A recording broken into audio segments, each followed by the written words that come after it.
Programang ito ay rated SPG. Striktong patnubay at gabay ng magulang ang kailangan. Maaaring may masiselang tema, lengguwahe, karahasan, sexual, horror o droga na hindi angkop sa mga bata.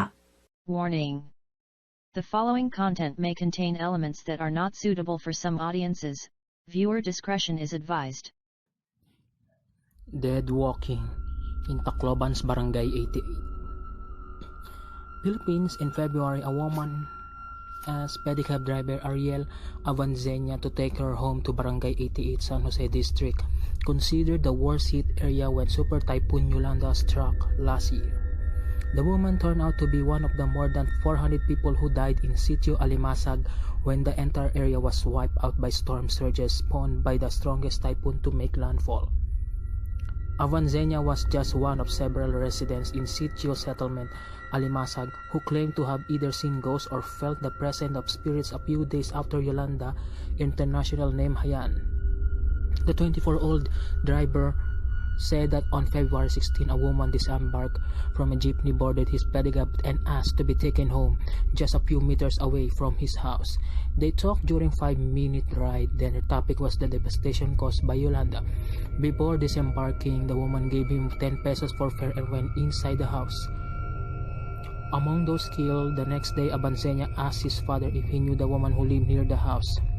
My father told me that the woman whom he identified as Alice Magdua was among those killed during the typhoon and remained missing up until this time, Abansenia said. The experience has shaken him that he didn't work for almost a week.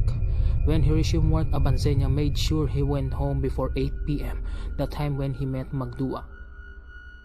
Magdua also seen another resident of the village, Jamie Salode, 19 years old, said that he thought she also saw Magdua on the night of February. Salado said she was sitting by the window when Magdua passed by.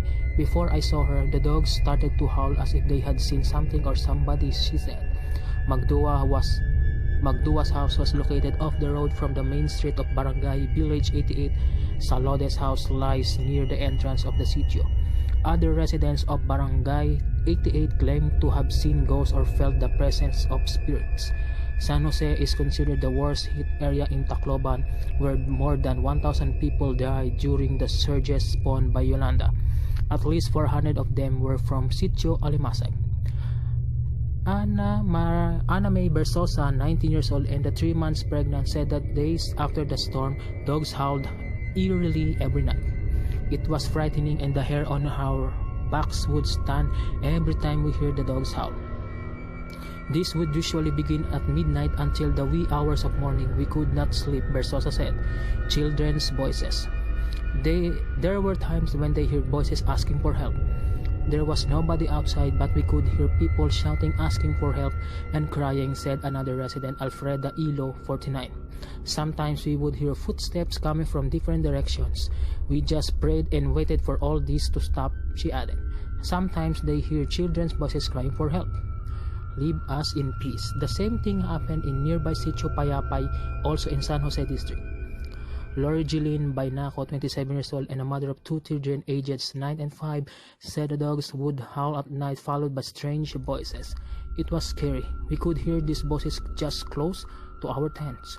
We could not sleep and would just pray and ask the spirits to leave us in peace, she said. 3 bodies. Security guard Raymond Barbosa, 21, claimed he saw a man in one of the classrooms in Leyte colleges, also in San Jose District, while doing his nightly rounds in February. He was just sitting there and then he vanished, Barbosa said. Barbosa said at least 3 bodies were found in the school grounds after the onslaught of Yolanda. The lack of power supply at that time made Barangay 88 more eerie, but the screams, cries, and the voices subsided when the power was restored in Barangay 88 in March. The residents said they could still hear and feel the spirits present, but not as much as before. Spiritualist Marcial Martinez said it was not surprising that some people would see or feel the spirits after the onslaught of the super typhoon. These people died unexpectedly during Yolanda and they could not accept that they had died, he said. Martinez, 60, lives with his wife Bergie and daughter Marian inside the Tacloban Public Cemetery in Barangay El Reposo, where around 50 people who died during the super typhoon were buried. These spirits need prayer so they can find peace, said Martinez. They wouldn't leave. He said these spirits usually roam on Tuesdays and Fridays, the days when Catholics recite the sorrowful mystery when praying the rosary. In that, they are distressed. They don't want to leave yet, but if we continue to pray for their souls, they will stop their visits, Martinez said. Father Amadeo Alvero, spokesman of the Archdiocese of Palo, agreed with Martinez, saying offering prayers will help these unsolved spirits to leave the earthly world. They need prayers. Perhaps the souls of many who died during Yolanda are asking for our prayers, for indeed they need our prayers, he said. Alvero asked the faithful to remember those who perished during the Super Typhoon on All Souls Day on November 2 and on Yolanda's first anniversary on November 8. Let us pray for their eternal repose, Alvero said.